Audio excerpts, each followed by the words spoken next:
Various helps for discovering sincerity and detecting hypocrisy. Section 1. I shall venture here to offer some observations which may assist to the discovery of sincerity. Every true reason of humiliation for sin is not a proper cause of doubt, whether we have genuine holiness or not. It is the unhappiness and the sin of some to construe everything unfavorable to themselves. They do not judge candidly and therefore cannot expect the comforts which piety confers. That our temptations from some besetting sins are greater than from others does not prove our insincerity. Every hypocrite has some way of wickedness, some sin that he delights in, some lust that he does not subdue, and a true Christian may be tempted more powerfully by some sins than others, but he allows himself in none. The frequent assaults of such sins, if they are not indulged but guarded against with double scrutiny, are no proof of hypocrisy. A greater reluctance to some particular duties than to others does not prove our insincerity, provided we mourn over that reluctance, and in heart desire to perform all our duty. It is indeed a very dangerous sign of hypocrisy that a man's zeal runs in one channel of obedience only, and he has respect to all God's commandments, but while the soul heartily approves all the will of God and sincerely desires to come up to it, and mourns for its deadness and this or that duty, and by prayer obtains grace from God to overcome this reluctance, it is not a proof of hypocrisy. The doubts and fears which we indulge concerning the unsoundness of our hearts do not prove that we are destitute of holiness. Saints, who are free from doubts and fears, are rarely to be met with. Let him who would ascertain the state of his heart examine it impartially, remembering that for the smallest as well as for the greatest manifestations of sanctifying grace God must be praised. It may be of advantage occasionally to propose to ourselves questions like the following: do I seek the approval of God or the applause of men in my religious performances and duties? Can I be satisfied with the mere approval of men when I have no good evidence of acceptance with God? Is it the reproach and shame which attends sin at present, or the misery which will follow it hereafter? Or is it love to God and hatred of sin that restrains me from the commission of it? Do I heartily rejoice to see God's work carried on in the world, and His glory promoted by the instrumentality of others, though the honor and the benefits of it result not to me?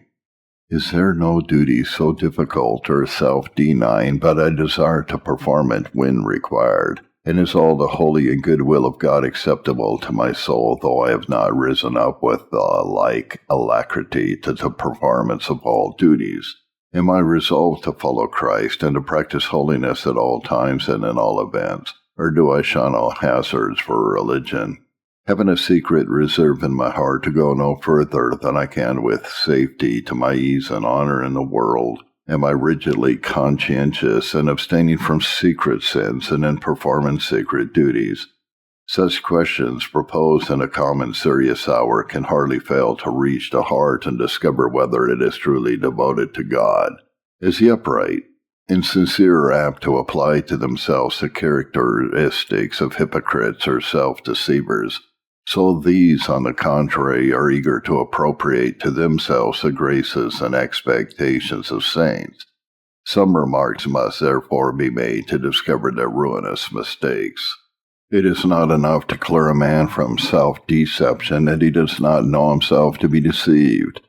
Doubtless, many are deceived and will finally perish who are not now sensible of their state because they have never seriously examined it. Zeal and forwardness in the cause of God will not clear a man from the danger of hypocrisy. Jehu was a zealous reformer, but yet a painted sepulchre.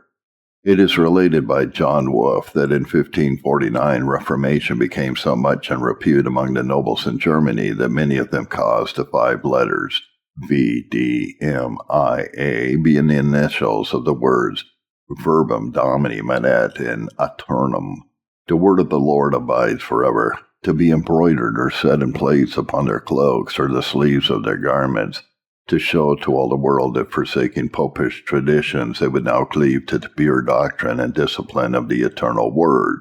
Had it been graven on their hearts, they might have done so, but come see my zeal mars all. A man may be deceived himself, though he hates hypocrisy in another, as one proud or covetous man may hate another who is guilty of the same sin as himself. So a hypocrite may loathe that in another which he allows in himself. Nay, it is the policy of some to declaim against the hypocrisy of others, thereby to hide their own. Hypocrites are not the most modest censurers of others.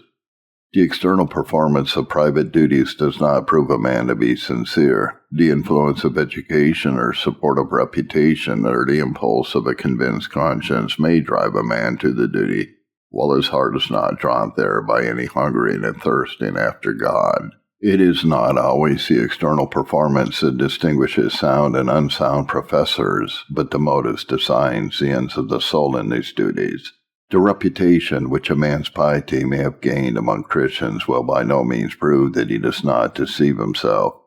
He may have a name to live while he is dead, nor will the respect which he may show to the servants of God avail. This may spring from selfish and unholy motives. Would you know the real state of your heart? Let such questions as the following be often pressed upon the conscience. When I attempt to perform any duties toward God, is my heart engaged in them? Or do I go a heedless round of external duties? Am I not influenced by self-interest, worldly advantage, reputation, or ease in my religious proceedings? Have I not made some secret reserve in my professed consecration to God? Certainly, if there be any sin that I cannot part with, any sufferings for Christ which I resolve against in my heart, I am not his disciple. My heart is not right with God. Do I make conscience of secret sins? Do I mourn for a vain heart, wandering thought, spiritual deadness? Do I conscientiously abstain from secret sins when there is no danger of discovery or forfeiting my reputation? Is it God's eye or man's that drives me from the commission of sin? I have only to add some advice to such as may read this treatise. Let it be your great object to have a holy heart, a renewed and right spirit. All helps and directions will not preserve you from delusion and ruin unless your heart is sanctified.